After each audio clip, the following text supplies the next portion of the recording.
नमस्कार श्रोते हो. दीपक रेगे कथाकथन चॅनलवर तुम्हा सगळ्यांचं मनापासून स्वागत.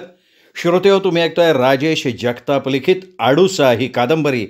आणि श्रोते हो, या कादंबरीच्या निमित्तानं आपण आपल्या चॅनलवर एक स्पर्धा आयोजित केली आहे की आडूसा या संपूर्ण कादंबरीत आणि 8व्या भागात मी राजेश जगताप सरांचं जे मनोगत तुम्हाला वाचून दाखवलं आहे त्या मनोगतात मिळून राजेश जगताप सरांच्या आगामी 2 कादंबऱ्यांची नावं दडलेली आहेत. ही 2 नावं तुम्ही ओळखायची आहेत आणि 11व्या भागात मी जो व्हॉट्सअप नंबर देईन त्या नंबरवर व्हॉट्सअप करायची आहेत. त्या 2 नावांबरोबर तुमचं स्वतःचं नाव, तुमचा मोबाईल नंबर, तुमचा ईमेल ॲड्रेस मात्र लिहायला विसरू नका. चला श्रोते हो, सुरू करूयात राजेश जगताप लिखित आडूसा भाग 10. गोदाई, धनाजी आणि यशवंता परतल्याची बातमी वाऱ्यासारखी गावभर पसरली. एक एक करत गावकऱ्यांची पावलं रंगरावांच्या वाड्याकडे वळाली. कुणी उभ्या उभ्या विचारपूस करून जात होतं, तर कुणी ओसरीत रंगराव आणि गोदाईबरोबर गप्पा मारीत बसलं होतं. जे बसले होते त्यांना चहापाणी करता करता पारू स्वयंपाकाला लागली होती. धनाजीला मळ्यात जायचं असल्यानं त्याचीही घाई चाललीच होती. सुमी नुसतीच आत बाहेर करत होती, पण तिच्या मनातला आनंद बोलण्या चालण्यातनं भरभरून वाहत होता. हळूहळू माणसांची गर्दी कमी झाली. धनाजीनं गुरं सोडली. पाणी पाजण्यासाठी बारवाच्या वाटेनं निघाला. सुमीही त्याच्यासोबत गेली. वाटेनं जाणारे येणारे त्यांच्याकडे मान वाकडी करून पाहत होते. वाटेनं जाता जाता सुमी धनाजीला म्हणाली, काय अर्धी मुर्दी बातमी वाचली आणि समध्या गावाला येडं केलं. हे समज तू यामुळं झालं. अगोदर पाहुणे येणार म्हणून निघू दिलं नाही आणि मग आमरसाचा गाड घातला. जाऊ द्या हो, तुमच्या जोडीनं 2 घास खाल्ले. परत कावा ह्यो योग येईन असं वाटत नाही. लय म्हणत होतं गळ्यात तुमच्या नावानं डोरलं बांधायचं, ह्या गावात नांदायचं. पण नशीबच फुटकं निघालं. मनात एक वाट होती, नशीब घेऊन गेलं भलत्याच वाटनं. बोलताना तिचा गळा दाटला. पदरानं डोळी पुशीत बारवावरनं परत आली. पारूचा स्वयंपाक आटोपला होता. धनाजीची मळ्यात जाण्यासाठी लगबग चालू झाली होती. पारूनं त्याला आणि सुमीला न्याहारी दिली. दुपारचा भाकर तुकडा बांधून घेतला. ती मळ्यात जाण्याची तयारी करतीये हे पाहून गोदाई धनाजीला म्हणाली, धनू, आजचा दिवस पारूला मळ्यात नको नेऊ. पाहिजे तर सुमीला निसंगट. कोण ना कोण भेटाय येईन, आल्या गेल्याचं चहा पाण्याचं बघायला लागन. नेहमीप्रमाणे सासूनं मोडता घातल्यानं पारू हिरमुसली. बरं, नुसतं तिला जाण्यासाठी नको म्हणाली असती तरी चाललं असतं, पण सासूनं सुमीला घेऊन जायला सांगितलं त्यामुळे ती जास्त दुखावली. मनावर दगड ठेवून तिने धनाजी आणि सुमीला वाटेला लावलं. त्यांच्या मागे तीही कपडे धुवायला बारवावर गेली. गाव सोडून गाडी माळरानावर आली तशी सुमी टुणकन उडी मारून खाली उतरली. भिरभिरणारं वारं तिचा पदर उडवत केसांच्या बटांशी खेळायला लागलं. अंगात वारं भरलेल्या हरणीगत ती गाडीच्या मागं पुढं पळायला लागली. दम लागल्यानं तिची छाती लोहाराच्या भात्यागत वर खाली व्हायला लागली. धनाजी आपल्याकडे पाहतोय का नाही हे चोरट्या नजरेनं ती पाहत होती. कोकर उड्या मारत सुमी आणि बैलांच्या गळ्यातल्या घुंगरमाळा नाचवत धनाजीची गाडी ओढ्याजवळ पोचली. ओढ्यातलं खळाळणारं पाणी तिला खुणवू लागलं. सुमे, गाडीची लुगडं वल्ल होईन, धनाजीनं सांगितलं. झालं तर भाई नका, म्या नाही येणार गाडीत. सुमीनं ठामपणे नकार दिला. मग बस बोंबलत, असं म्हणून धनाजीनं गाडी पाण्यात घातली. सुमीनं लुगडं वर घेतलं, निऱ्या कमरेला खोचल्या. पायानं पाणी उडवीत पुढे जायला लागली. मध्येच थांबून दोन्ही हातानं थपाथपा पाणी उडवू लागली. वर उडणारं पाणी खाली येताना तिच्या केसांवर पडत होतं. भुरभुरणाऱ्या बटांना मोत्यावाणी लटकत होतं. पाण्याशी खेळता खेळता थोडं वरच्या अंगाला ती गेली. धनाजी गाडी घेऊन पल्ल्याडच्या काठाशी पोचला होता. ती मान वळवून त्याच्याकडे पाहत पाहत पुढे चालली होती आणि पायाखाली अचानक दगड आल्यानं पाय मुरगळला. तोल सावरता न आल्यानं धपकन पाण्यात पडली. आय ग, किंकाळी धनाजीच्या कानावर पडली. मागे वळून पाहिलं तर सुमी पाण्यात पडलेली. ते पाहून त्याला हसायला आलं. गाडीतनं उतरून तो हसत हसत तिच्याकडे आला, हाताला धरून उठवलं आणि पुन्हा हसायला लागला. खालच्या अंगाला जनावरांना पाणी पाजणारा मुरल्या लांबून हे सगळं बघत होता. एवढं हसाय काय झालं? सुमीनं लटक्या रागानं विचारलं. आता हसू नका तर काय करू? बारक्या पोरीवानी पाण्यात उड्या मारत बसली. गोडगावर पाणी आहे म्हणून बरं. जास्त पाणी असतं मग वाहून गेली असती तर मग आम्हाला काय सांगणार होतो मी? धनाजीच्या हाताला धरून ती गाडीजवळ आली. भिजून अंगाला चिकटलेलं लुगडं झटकलं. कमरेला खोचलेल्या निऱ्या सोडल्या. खाली वाकून दोन्ही हातात धरून पिळल्या. ओल्या लुगड्यात तिनं लपवलेला तारुण्याचा खजिन्याचा ठसठशीतपणा डोळेत दिपवत होता. बघणाऱ्याला मोहिनी घालत होता. तिथे घुटमळणारी नजर धनाजीनं मान वळवून काढून घेतली आणि म्हणाला, आवरला असेल त्याने काय पाहिजे? मला चढता नाही येणार, जरा हात द्या. हाताला धरून धनाजीनं तिला वर चढवलं. तुमचं उपरणं द्या जरा इकडं. धनाजीनं गळ्यातलं उपरणं काढलं, तिला दिलं. मुरल्या जनावरं हाकीत वाटेवर आला. गाडी शेजारी थांबून धनाजीला म्हणाला, काय धनुभाऊ, पाहुणी कोण आहे? अरे बंडूमामाची पोर आहे. मग जमलं, चालू द्या. असं म्हणून मुरल्या हसत हसत पुढे निघून गेला. पण मान वळवून सुमीकडं पाहून म्हणाला, बरं का पाहुण्या बाय, गाव आवडलं तर चांगला महिनाभर पाहुणचार घ्या. आणि जमलं तर आमच्या दारात बेपाय डोळ जाडा. काय म्हणाल तर गोडाचं, म्हणाल तर वाछडाचं जेवाय घालतो. तसं बी धनुची बायको गाजफूस करून घालीन. यागडाव या तर कर, परत जायला पाय उचलायचा नाही. त्याची वखवखलेली नजर सुमीच्या वल्ल्या अंगावरनं ऐस पैस झेपावली. वय की. सुमीनं होकार देत पदर सावरला. आकाश. सुमीचा होकार मनात खेळवीत तो वाट सोडून चालायला लागला. धनाजीनं गाडीत बसून बैलांचा कासरा ओढला. सुमीनं त्याच्या उपरण्यानं पाय आवळून बांधला. मुरल्याला ओलांडून पुढं जाताना त्याचं गाणं सुमीच्या कानावर पडलं. माळावरलं फुल गुलाबी मनात भरलं या, भिरभिरणार येड वार ओरशी धरले या. हातातली काठी खांद्यावर आडवी धरून त्यांनी सूर लावला होता. त्याचं ते खोडील वागणं धनाजीच्या लक्षात आलं होतं. खाली उतरून त्याला चांगला तुडवून काढावा असंही मनात आलं. पण का मारलं म्हणून कोणी विचारलं तर काय सांगायचं? तो गाणं म्हणत होता म्हणून मारलं असं सांगितलं तर लोक वेड्यात काढतील. मनातला विचार झटकून त्यांनी बैलाच्या शेपटीला हात घातला.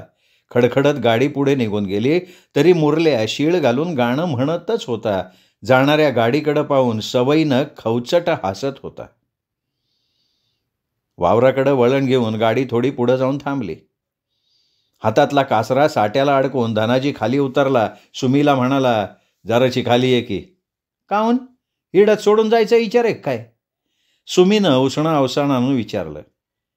ये म्हणलं तर यायचं, आणि गेलो सोडून तर तो यासाठी कोणी रडायचं नाही. का बरं? सुपारी फुटली आता. कोणी नाही रडलं तर ते माणूस तरी रडन. गाडीतनं खाली उतरत सुमी म्हणाली, मला बी तेच म्हणायचे. सुपारी फुटली ना, मग असं अंगात वारं भरल्यावानी वागू नको, नाही तर अशी दुखापत होती.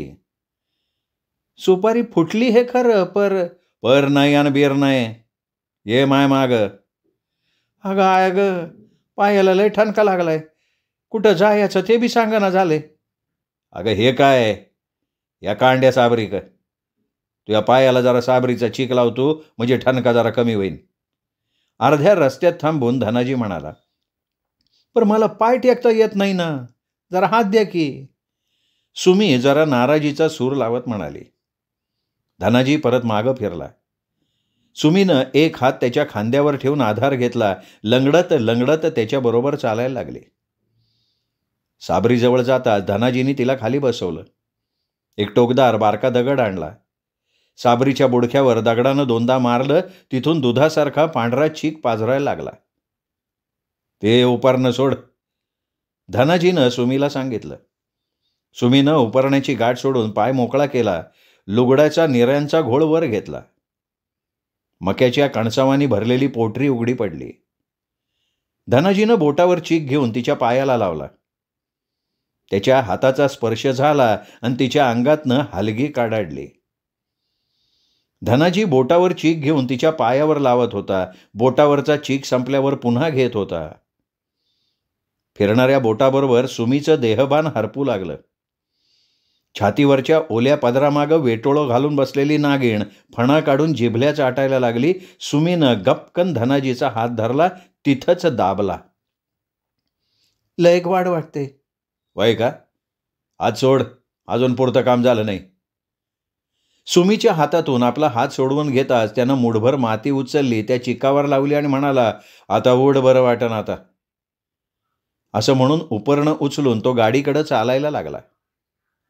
सुमी एका हातावर रेटा देऊन उठली. लंगडत लंगडत गाडीकडे आली. हातावर रेटा देऊन गाडीत चढली. मुरगळलेल्या पायाचा गुडघा उभा करून बसली. धनाजीनं कासऱ्याला हिसका देऊन गाडी पुढं घेतली.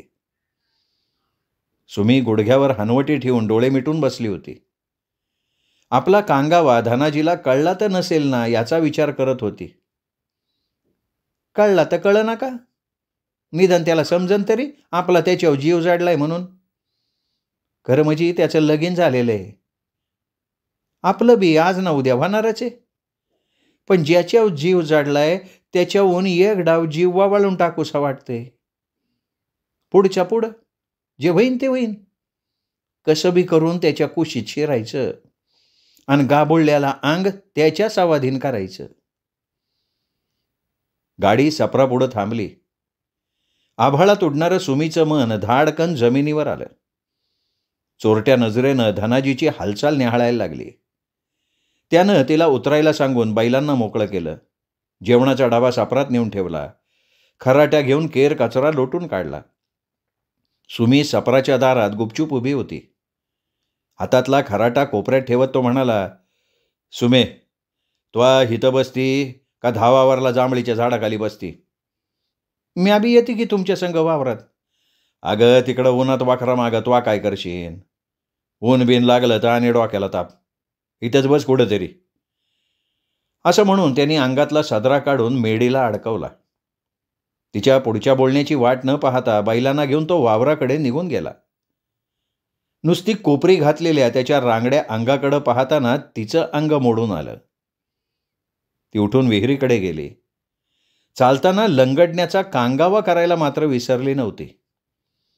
जांभळी खाली उभी राहून तिनं वर पाहिलं. हिरव्या लाल जांभळाचे घोस दिसले. विहिरीच्या पाण्यावर झोकं घेणारं सुगरणीचं खोपं दिसलं.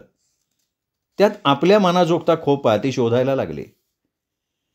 धनाजीचा वखर पावसानं भुसभुशीत झालेली ढेकळं फोडून रान पेरणीसाठी तयार करायला लागला. त्यावेळी तो जमिनीच्या काळ्या पट्ट्यात पुरता हरवला गेला. वावराच्या बांधाजवळ आल्यानंतर बैल न सांगता वळण घेऊन माघारी फिरू लागले. वखराच्या एक एक पाळीनं रान सवाण होऊ लागलं. मातीखालच्या हरळीच्या मुळ्या उघड्या पडल्या. धनाजीचं उघडं अंग घामानं चिंब भिजलं. दिस डोक्यावर आला आणि धनाजीनं बैलांना सोडलं. विहिरीवर आणून पाणी पाजलं, सावलीत बांधलं. सपरातून वेळा घेतला. घासाचा एक वाफा कापून आणला, बैलांच्या पुढे टाकला. भुकेली जनावरं पाठीवरल्या माश्या शेपटीनं उडवीत हिरवा चारा आवडीनं खाऊ लागली.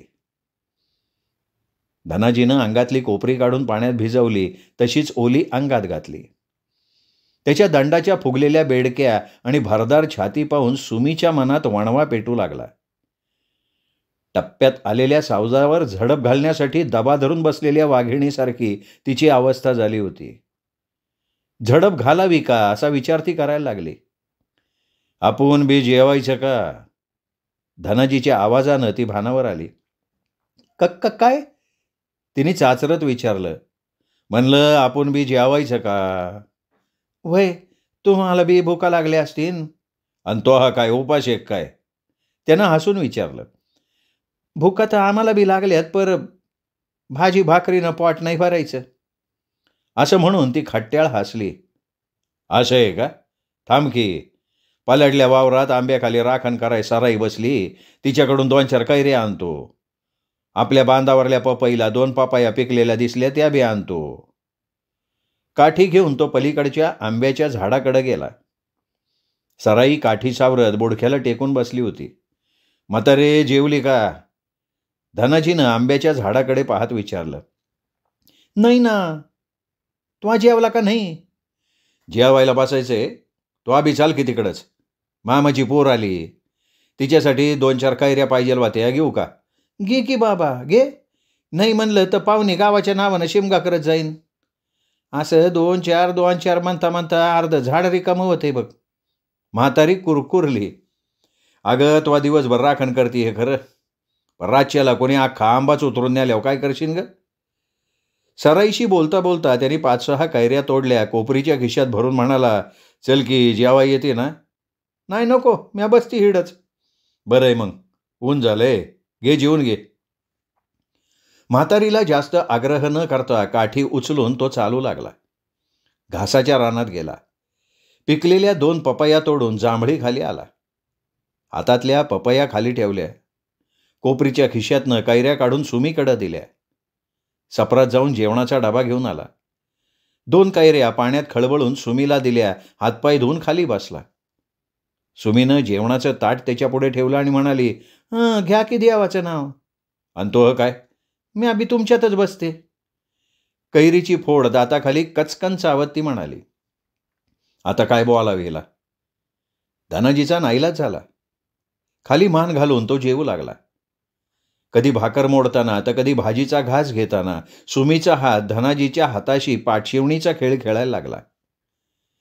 पलीकडे ठेवलेली पाण्याची चरवी घेण्यासाठी तिने वाकून हात लांब केला. छातीवरचा पदर अलगद खाली आला. पदराखाली दडलेली चोळी उघडी झाली.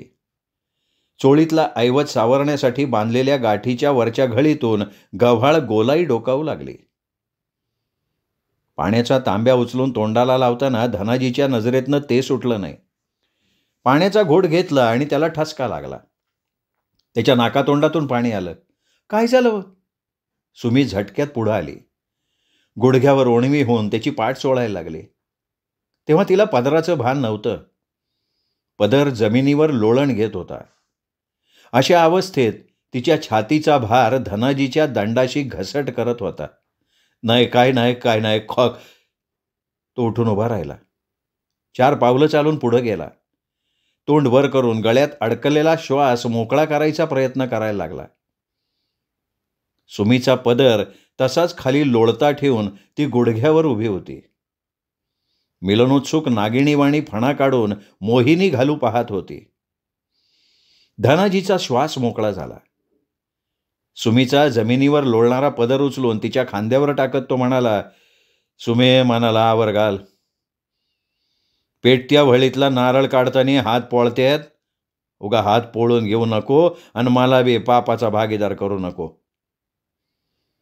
खांद्यावरला पदर सावरत ती म्हणाली, हात नाही, अख्खं अंग रात्रीच जळतंय. कळाय लागल्यापासनं मन तुमच्या पायी झुरतंय. मोठी वाता वाता मनाचं गुपित कळालं, पण कुणाला सांगता आलं ना कुणाला बोलता आलं. कवा तरी समजून घ्या म्हणून खुळ्यावानी वाट पाहिली.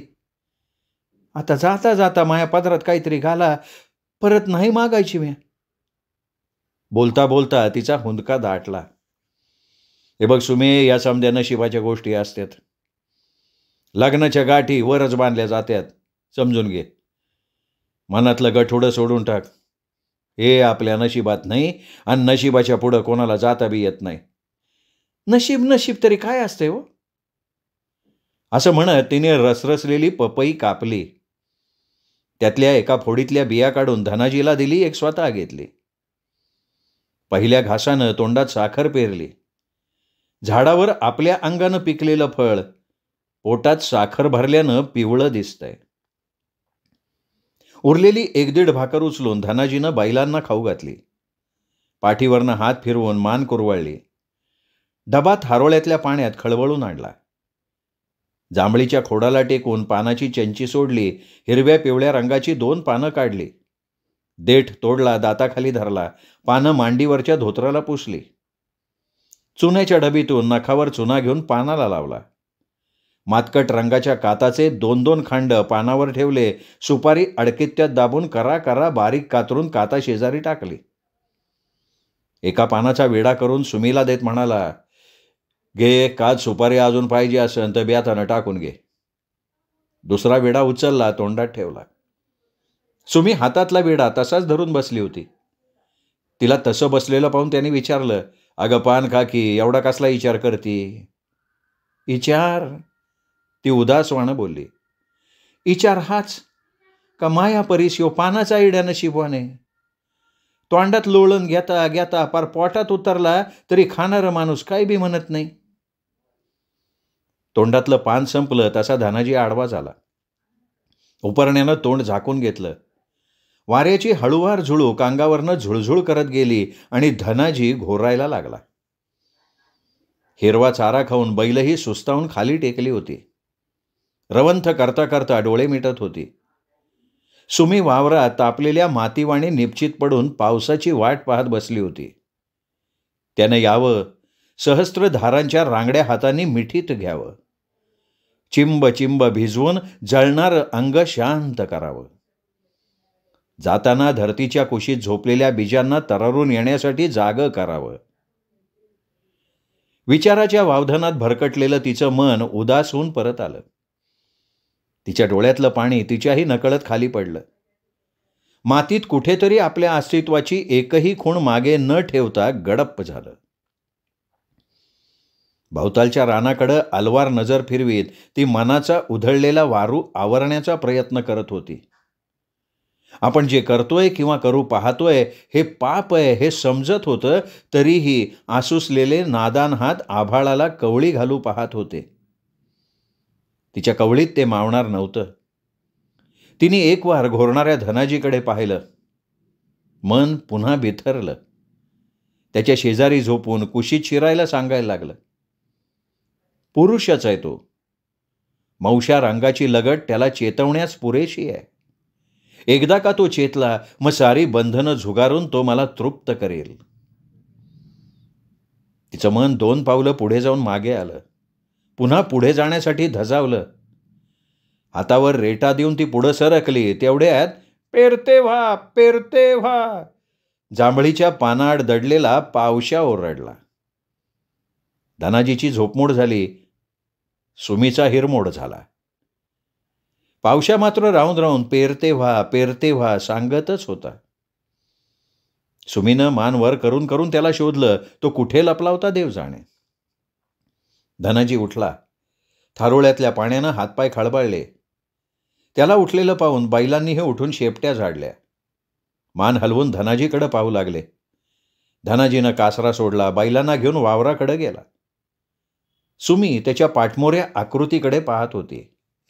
एक काडी उचलून उगाचच मातीत उभ्या आडव्या रेघा मारत होती. खाऊन टाकलेल्या पपईच्या सालीवर मुंग्या गोळा झाल्या होत्या. आपला वाटा उचलून निघून जात होत्या. सुमीत तिचा वाटा मिळेल का नाही याचा विचार करत आभाळाकडे पाहत होती.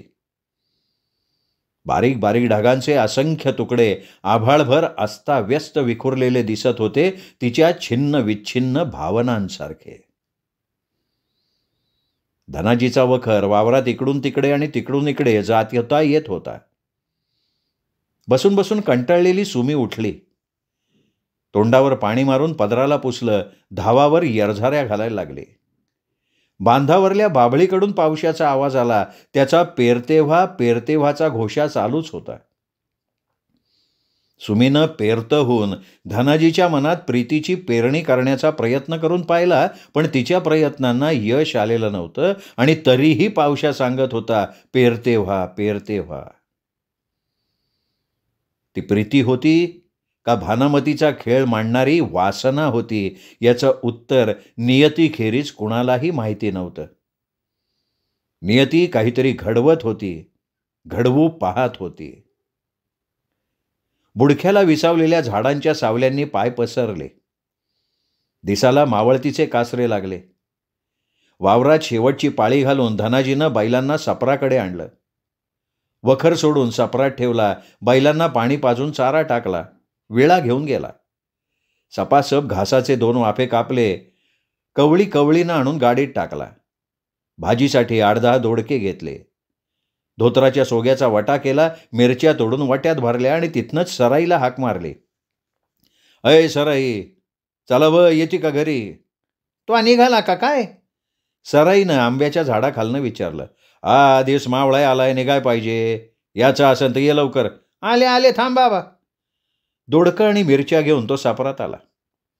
भाकरीच्या फडक्यात दोडके बांधले, मिरच्या जेवणाच्या डब्यात भरल्या, आणून गाडीत ठेवला. सुमित हारुळ्याच्या कठड्यावर बसली होती. निघायचं का? त्यांनी तिला विचारलं. निघायच पाहिजे. म्या नको म्हणलं तर थांबणार आहे का?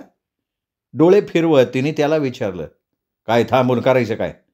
करायचं म्हणलं तर बरंच काय करता येतंय, पर मनात आसन तर करता येतंय. ते पाखरू नाही का, सारखं पेरतेवा सांगतंय. आता हे तुम्हाला कावा समजन ते द्यावाला ठाव. तिच्या बोलण्याचा रोग त्यांनी ओळखला होता. पण या नादान पोरी पुढे डोकं आपटून काही उपयोग होणार नाही, म्हणून तिला समजावणीच्या सुरात म्हणाला. अगं मग सकाळपासून राबतोय ते कशा पाय? पावश्या पेरतेव्हा म्हणतोय हे खरं आहे, पण ते आपल्या वावरात, लोकाच्या वावरात प्याराय नाही ना सांगत त्यो. आणि त्या म्हातारीला येते का म्हणून काहून विचारलं? सकाळी तर नव्हती आपल्या संगट. अगं म्हातारं माणूस आहे, जातानी आमच्या संगच येते. अंधारात तिकडं पाय पाडला, दगडा धोंड्याला ठ्याचकाळी मजी केवढ्याला पाडायचं ते? तिच्या मनातला राग, मनातली नाराजी अशी नाही तर तशी धनाजीला दिसून आली होती. 4 दिवसाच्या पाहुणीचं मन दुखवायला नको म्हणून सगळं समजूत असूनही तो कानाडोळा करत होता. तरी बरं सुपारी फुटली म्हणून थोडा वहिना काही विचार करते. नाही तर या बाईनं कसंही करून मला बरीला घातलं असतं. एखाद्या बारीला पाऊल वाकडं पडलं असतं आणि जे घडाय नको ते घडलं असतं. उद्याच्याला हिला काय आणायचं नाही सांग तिला. आपण आपलं सावध असलेलं बरं. मनातल्या मनात त्याचा स्वतःशी संवाद चालू होता. मावळतीला लाल गोळा सोनेरी गुलालाची उधळण करत निघाला होता. रानातली पाखरं आभाळात भिरभिरताना दिसायला लागली. धनाजीनं सुमीला हात देऊन गाडीत घेतलं. काठी टेकत आलेल्या सराईलाही घेतलं. गाडीची चाकं खडखडली. एका तालासुरात वाट मागं सरू लागली. किलकिल्या डोळ्यांनी भवताल निरखीत सराई बसली होती. शेजारी सुमी होती. एक सळसळणारी नागिण तर दुसरी खाटी गाय. शांत डोहातलं पाणी ढवळत धनाजीनं विचारलं. म्हातारे, आंबा घरच्या घरी उतरायचा आहे का कोणाला दिलाय? कुणाला काहून द्यायचा? घरात लेकरं बाळ आहेत. वर्षाकाठी एक डाव खायला मिळतंय, खातीन. आपण दुसऱ्याला ऐकायचं आणि आपल्याला खायचं असलं म्हणजे बाजारात नाही विकत आणायचं, असलं शानपण कोणी शिकवलंय? ते बी आहे म्हणा, पर मग उतरून घ्यायचा. पाण्या पावसाचा काही नेम नाही. अरे उद्या परवा उतरीन म्हणलं, पण शोभाचा सांगावा आलाय. सांगावा? आणि ते काय म्हणून? बैलांच्या कासऱ्याला हिसडा देत धनाजीनं विचारलं. जीवाला ग्वाड वाटणं म्हणा तिच्या. दिन्याला म्हणलं यागडाव डोळ्यानं पाहून येऊ, कमी जास्त असन तर मागं मोरं घालून आणू. सराईचा जीव लेकीसाठी कळवळला. मग कवा जाती? उद्या जाऊन येते. 1-2 दिवस मुक्काम करायला लागला तर तू आंब्याक ध्यान देशील ना? आता हे काय सांगाय पाहिजे वय. जावा बेनगोरी जावा. सुमी दोघांचं बोलणं ऐकत होती. तिनं काही बोलावं असं काही घडत नव्हतं. तसाही तिला सराईचा राग आला होता. ती आली नसती तर धनाजी शेजारी बसून बोलता आलं असतं. अंधारल्या वाटेनं जाता जाता धनाजीवर मोहिनी घालता आली असती. खळाळता ओढा आणि मोकळं माळरान मागे पडलं. दिवे लागणीच्या वेळेला धनाजीची गाडी वेशीत आली. सराई उतरली. काठी टेकत तशीच पुढे गेली. धनाजीची गाडी अंगणात थांबली. बैलांच्या गळ्यातल्या घुंगरांचा आवाज ऐकून पारू लगबगीनं बाहेर आली. गाडीतलं सामान उतरून घेऊ लागली. सुमी उतरून लंगडत घरात गेली. मावळणीच्या शेजारी बसली. तिला लंगडत आलेली बघून गोदाई काळजीत पडली. तिच्या डोक्यावरनं मायेचा हात फिरवत म्हणाली, काहून लंगडती व माय? पाय मुरगाळला. अगं मग रडाय काय झालं? बस, म्या पायाहून पाटा फिरवते. गोदाई उठली, स्वयंपाकघरात गेली, पाटा घेऊन आली. एक उपारणं आणलं. चल पाय लांब कर. आते यावं न ग, साबरीचा चीक लावलाय, बरं वाटण राहत इथून. सुमीचा कांगावा तिच्या अंगाशी आला होता. न दुखणाऱ्या पायावरनं पाटा फिरवायचा आणि मग खरंच दुखायला लागला तर झाली का पंचायत? ती विचार करायला लागली, कसंही करून हे टाळायला पाहिजे. आते आता नको, मला नाहीच वाचायचं. बरं वाटन रात्रीतून. नाही वाटलं तर मग सकाळी काय करायचं ते कर. पाय हा बाई, नाही तर उगा पाय मोडून घरात बसायला लागन. उद्याच्याला मळ्यात जाऊच न ग तू. गोदाईचं बोलणं ऐकून सुमीला नसत्या भानगडीतनं सुटल्यासारखं वाटलं. गोठ्यात जनावरं बांधून धनाजी आणि पारूही आले. धनाजी न्हाणी घरात जाऊन हातपाय धुवून आला. पारूनं विचारलं, अहो ऐकलं का, चहा घेणार आहे का जेवायला बसणार आहे? नाही, चहा आण जरा, अंग पार आंबून गेले. अरे मग 2-4 तांबे उन्हून पाणी घे अंगावर. आणि काय रे, हिचा पाय कशानं मोरगाळला? गोदाईनं सुमीकडे नजर टाकत धनाजीला विचारलं. काय भूतानं झापाटलं होतं तिला? भूतानं झापाटलं? म्हणजे काय झालं तरी काय म्हणायचं? विचार की तिलाच. असं म्हणून धनाजीनं अंग टाकलं. काय ग सुमे, काय म्हणतोय धनू? काय नाही वाहत्या, वड्यात पाणी होतं म्हणून पाय वल्ले कराय खाली उतरले. तसं जर अशी वरल्या अंगाला गेलते, हे गाडी घेऊन पलेट गेलते. गाडीकडं बघता बघता पायाखाली दगड आला आणि मुरगाळला की पाय. अगं मग चालताना नीट खाली बघून चालायचं, नाही तर उगा वाकडा तिकडा पाय पडला म्हणजे जीवाला ताप होतोय. सुपारी फुटली ना तुही. आहे म्या बी तिला तेच सांगतोय, उगा कमी जास्त झालं म्हणजे लग्नात अडचण नको. धनाजी सुमीकडं तिरकस पाहत म्हणाला. सुमीनं धनाजीचं बोलणं बरोबर ओळखलं. पारू चहा घेऊन आली. 3 कप ठेवून जायला लागले. अगं मला नको बाय. गोदाईनं पारूला 1 कप घेऊन जाण्यास सांगितलं. प्यावं, त्याला काय होतंय? पारू आग्रह करून पुढे गेले. दुधाची चरवी आणि कंदील घेऊन धारा काढण्यासाठी गोठ्यात गेले. तिची चाहूल लागताच बसलेली गाय उठून उभी राहिली. भुकेल्या वासरानं धावं ओढलं. चरवीतलं पाणी हातावर घेऊन गायीची कास धुतली. दोन्ही पायाच्या गुडघ्यात चरवी दाबून धारा काढायला लागले. वासराची ओढाताण बघताना तिच्या जीवाची घालमेल झाली. चरवी बाजूला ठेवून ती उठली. वासराचं दावं सोडताच ते गायीच्या पोटाखाली गेलं. सडाला तोंड लावून ढुसण्या द्यायला लागलं. जेवणाची ताटं वाढून पारूनं सगळ्यांना बसण्यास सांगितलं. सुमीची आवड लक्षात घेऊन तिने जेवण बनवलं होतं. झणझणीत पाटवाड्या रस्सा, भरलेली भेंडी, गोड शिरा आणि तांदळाची मऊसूद भाकरी, ताज्या कैऱ्यांचं हळद मीठ लावून केलेलं लोणचं. जेवणाचं ताट बघून सुमी उडाली. अगं वहिनी, तुला कोणी सांगितलं हे समज मला आवडतंय ते? पारू गालातल्या गालात हसली. पाण्याचे ग्लास भरता भरता म्हणाली, अहो सांगाय कशा पाहिजे, आपल्या माणसाचं मन वळखता आलं म्हणजे झालं. पाठभर जेवा आणि कसं झालंय ते बी सांगा. अगं कसं झालंय काय सांगू, वासच असा सुटलाय, वाटतंय नुसतं वासानं पोट भरतंय काय. पारूच्या हाताला चव होती. तिचं कौतुक करता करता सुमीनं उभा आडवा हात मारला. आपल्या लाडक्या भाचीला गोदाईनं मायेच्या आग्रहानं 2 घास जास्तच खायला घातले. पिकलेली पिवळी तांबूस झाक असलेली पपई कापून पारू घेऊन आली. सर्वांनी एक एक खाप उचलून घेतली. पारू खात नाहीये हे बघून धनाजीनं विचारलं, अगं तुला काहून नाही खात? तुला तर पपईला आवडती. वय पर आत्ता नको. नको? अगं आपल्या वावरातली झाडावर अंगाची पिकलेली निस्ती साखर आहे, तरी बी मला नको. पारूनं ठाम नकार दिला. पारूची आवरावर चालली होती. धनाजी पारूनं पपई का खाल्ली नसावी याचा विचार करत भिंतीला पाठ लावून बसला होता. पानाचा विडा चगळत सुमी ओट्यावर बसली होती. कर्र कर्र छुन्न छुन्न एक आवाज सुमीच्या कानावर पडला. ओटा चढून कोणीतरी वर आलं. काय पाहुण्याबाई, जेवण झालं का? असं म्हणून मुरल्या शेजारी टेकला. वय आता झालं, तुमचं झालं का नाही? सुमीनं त्याला विचारलं. आमचं बी झालंय. आणि बरं का पाहुण्याबाई, आपलं कसं आहे, आधी पोट उभा मग गिठोबा. जेवण झाल्यावर मग थोडा पाय मोकळा कराय गावातून एक चक्कर मारायचा.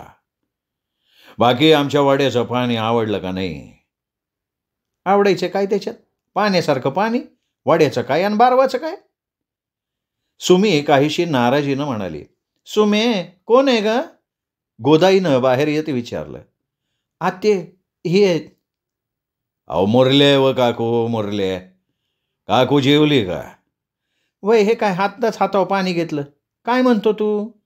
गोदाईनं खाली बसत विचारलं. काय नाही, पाहुण्याबाईची दुपारी गाठ पडली होती.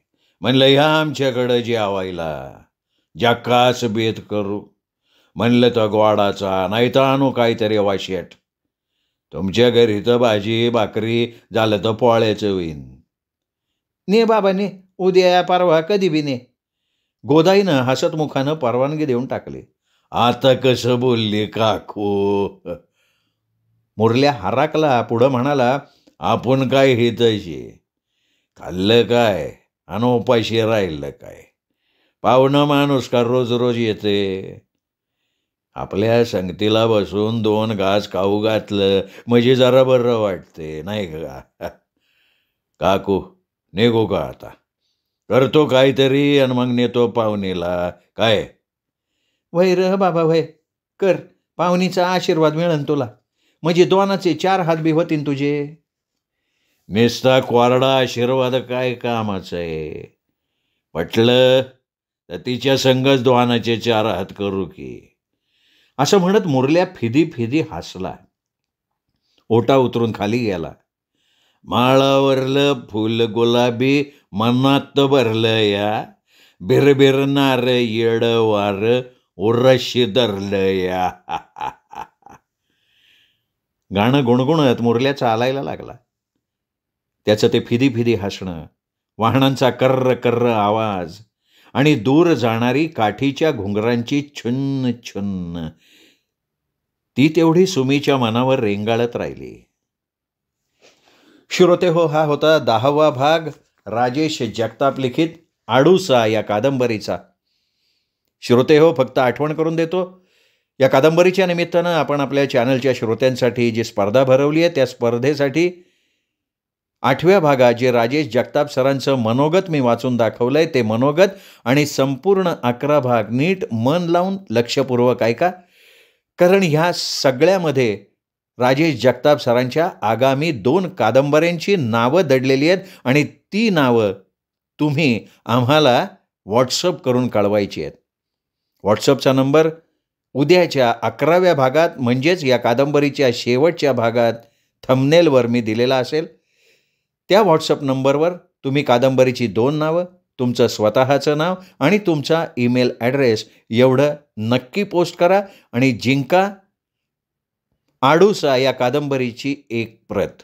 पहिल्या 5 विजेत्यांना राजेश जगताप सर आडूसा या कादंबरीची 1 प्रत भेट म्हणून देणार आहेत, हे लक्षात ठेवा. आणि त्यासाठी मन लावून ऐका 8व्या भागातलं राजेश जगताप सरांचं मनोगत आणि कादंबरीचे 11ही भाग.